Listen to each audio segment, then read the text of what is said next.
Hello class. Today we will be talking about solving one-step inequalities.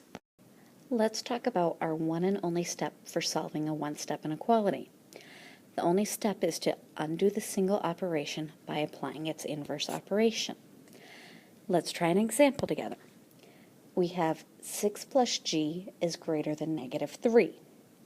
Sometimes it's hard to see what we need to do, so we can use the commutative property of addition and rewrite our inequality as g plus 6 is greater than -3. Now it's easy to see I'm adding 6 to g, so to get rid of the addition or undo it, I subtract 6 from both sides of my inequality. The 6's will cancel and I have just g left is greater than -3 minus 6 is -9.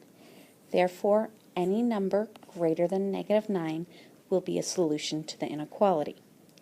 Please take a moment to pause this video, record the step and the example in your notes, and try the next two problems on your own. Let's look at the examples together. If you notice in the first one, I have 3b is less than 36 and 42/100ths. When I have a number next to a variable, it means I'm multiplying them. So to undo the multiplication, I divide. When I divide 3b by 3, the 3's cancel and I'm just left with b. When I divide 36 and 42/100ths by 3, I get 12 and 14/100ths. Therefore, any number less than 12 and 14/100ths will satisfy this inequality. Looking at number 2, I'm subtracting 5 from r, so my inverse is to add 5. When I add 5, the 5's cancel out, and I am just left with r. 9 plus 5 is 14, therefore, any number greater than or equal to 14 is a solution of this inequality. When we multiply or divide by a negative number, there's a special rule that you should know. So let's look. I have the inequality -3s is greater than 12.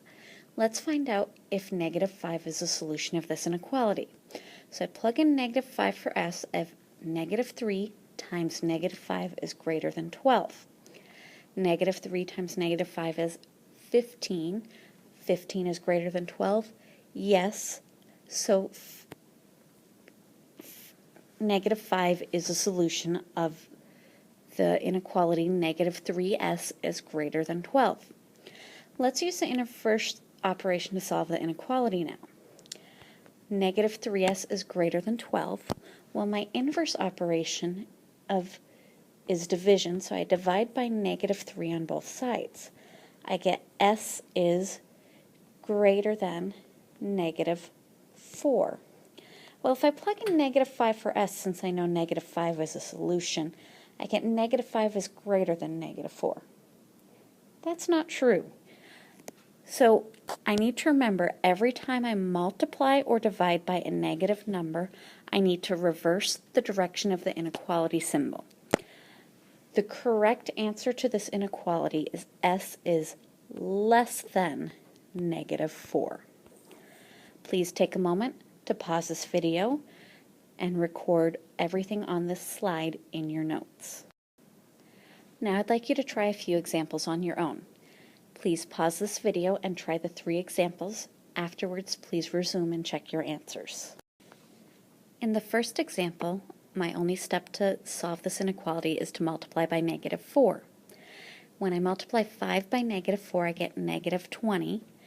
Since I had the greater than symbol and I multiplied by a negative, I need to switch the symbol and make it less than. Therefore, b is less than -20. In number 2, I'm multiplying e by -2. I use the inverse operation and divide by -2. Since I divided by a negative, I know I had to reverse the direction of my inequality sign, and I get e is greater than 17. On number 3, my inverse operation was to divide by 3. Notice, however, I did not change the direction of my sign this time. I divided by a positive 3. I may have divided a negative number by a positive, but I did not divide by a negative number, so my sign did not switch. Before you finish your notes, please record these two problems as well as your answers to them in your notes and come to class prepared to discuss them.